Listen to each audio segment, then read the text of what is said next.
Hey everyone, let's dive into something we've all experienced. Have you ever looked at an old photo and just felt like you were staring at a total stranger? I mean, the smile is familiar, but the eyes? They just seem different. Maybe a bit softer, maybe way more naive. You can almost feel the quiet space in the moment that photo froze. The laughter that used to be effortless, the confidence that hadn't been dented by life yet. And in that totally quiet realization, a voice inside you just whispers, "Yeah, that person is gone now."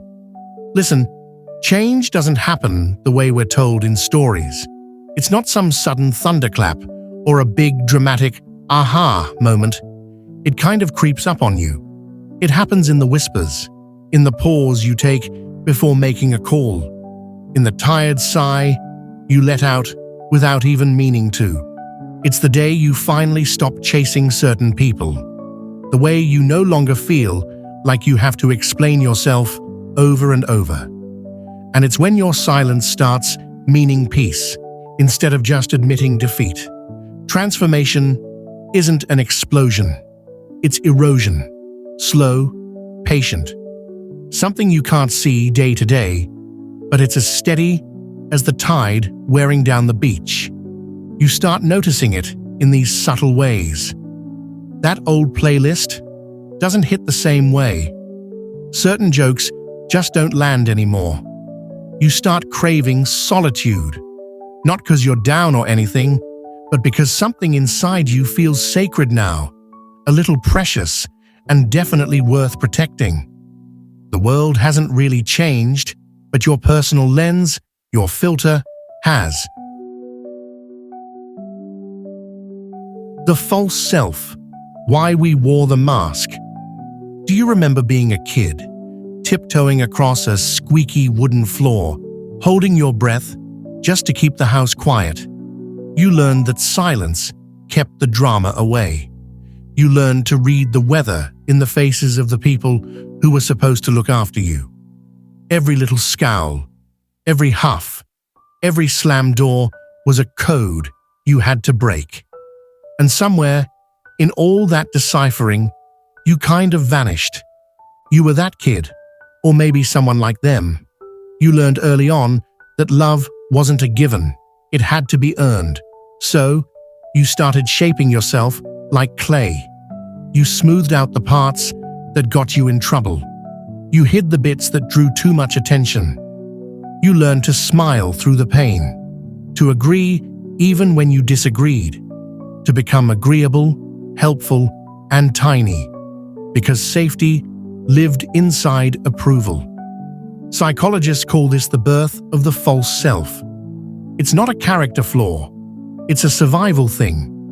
A child will always pick attachment over authenticity every single time, because to a kid, being loved means survival.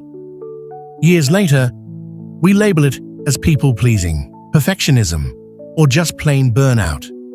But underneath all those modern tags, it's the same kid whispering, "Will they still love me if I stop performing?"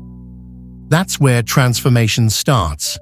The moment exhaustion outweighs the need for approval. When that mask you built starts to literally suffocate you.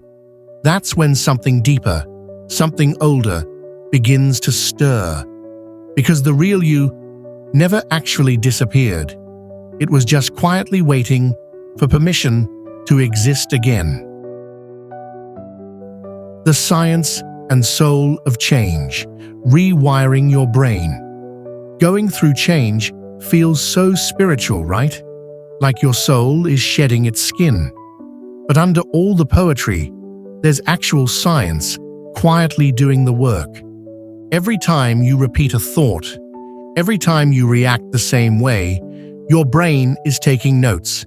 It's building neural superhighways of habit.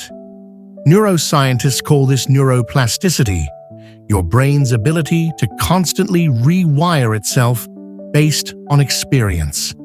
What fires together, wires together. It's a classic saying for a reason. So, if you spent 10 years believing you're unworthy, Your neurons have rehearsed that narrative into an automatic chorus. Struggling to change isn't a sign of weakness, it's just biology. You're fighting a machine. You accidentally programmed yourself. But here's the cool part. The same brain that learned fear can learn freedom. Studies show that with conscious effort, self-reflection, and repetition, your brain starts pruning the old pathways and growing new ones. Every time you pause before an automatic reaction, every time you challenge an old belief, you're teaching your brain a new language, a new you. This is why change doesn't start with some massive motivation boost. It starts with awareness. As Viktor Frankl famously put it, between stimulus and response, there is a space. That space is neuroplasticity in action, that tiny window where the story can pivot. The dark night and the loneliness of growth. There comes a point in every transformation where everything you once were starts to collapse. It doesn't come with fanfare. It happens in silence, the kind that settles into your bones. You wake up and realize the life that used to fit you now feels too tight, like the walls of your room are inching in. The relationships that once defined you feel foreign. Even your own reflection looks like a total ghost. Mystics refer to this as the dark night of the soul, the quiet demise of who you thought you were. Psychologists might call it ego death. Your mind is panicking, trying to cling to its old narrative, while a deeper part of you is screaming for liberation. Nobody tells you that transformation is lonely. They talk about enlightenment and growth, but never the empty space that follows. When you start shedding old identities, it doesn't feel like freedom. It feels like grief. There's a strange sadness called identity loss. Your mind wants to hold on to the past because it mistakes familiarity for safety. Even if the pain was toxic, it was yours. And letting go of it feels like a genuine betrayal. The loneliness deepens when people around you resist your change. Friends start drifting because your growth is a quiet challenge. It shows them the stagnation they've chosen to accept. You feel the ache of walking alone, realizing that sometimes becoming your true self means saying goodbye to those who only loved the mask you wore. Rebuilding, the fire and the ashes. But amid the loneliness, something else starts to whisper. Eventually, the storm passes, not because it got weaker, but because you learned how to stand in it without breaking. The silence that once felt unbearable now starts to feel sacred. The emptiness that hollowed you out becomes space, room for something new to actually take root. You realize transformation was never about deleting your past, but about reclaiming what was hidden underneath it. This is where rebuilding begins, slowly, patiently, from the inside out.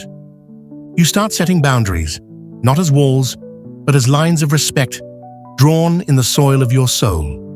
You meet your shadow in quiet moments, the anger, the desire, the fear, and you stop trying to exile them. You realize they were never the enemy, they were messengers. You realize you were never actually broken, you were just rearranged. Transformation, you finally understand, isn't a makeover, it's a remembering. The child who dreamed freely, the soul that trusted life before it was taught fear, they were still inside you, waiting beneath the rubble. Take a good look at that old photo again. The person staring back doesn't feel like a stranger anymore. Their eyes, once naive, now seem gentle, almost forgiving. You see now that they weren't weak, they were becoming. You realize that all of it, every heartbreak, every collapse, wasn't an ending, but a necessary teardown. Because all of life is a cycle, of death and rebirth. Nietzsche famously said, "One must still have chaos in oneself to give birth to a dancing star." You finally get what he meant. The chaos inside you was never your enemy. It was the fire preparing you for flight. You stop fearing the cycles. You no longer panic when things fall apart, because you recognize the pattern. Decay is not death. It is the fertile ground for rebirth. And so you breathe. You forgive yourself for the versions that had to die so this one could live. You stop running from the ruins and start building temples out of them. Because you were never meant to stay the same. You were meant to evolve, to fall apart and come together over and over until you finally remember, even in the ashes, you were always the fire.